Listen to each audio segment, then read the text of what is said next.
כל בוקר אני מתעורר עם אותה מטרה. זה יותר מתשוקה. זו דרך חיים. שחייה. רכיבה. ריצה. אני עושה את זה כדי להגיע לקצה. ברור שיש רגעים שכואב, אבל זה מה שעושה אותי מאושר.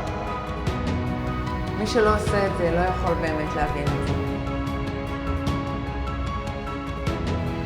כל בן אדם שמתחרה בטריאטלון בא לגלות על עצמו משהו.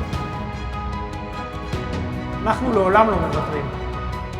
כי בסופו של דבר זה עניין של זמן ומקום. אם אתה יכול לחלום את זה, אתה יכול לעשות את זה.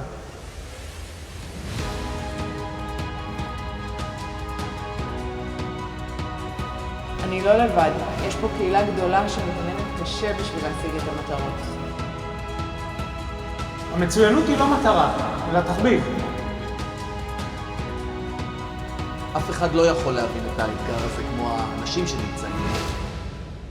טריאטלון זה מי שאנחנו.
עושה את זה כי אני יכול לעשות.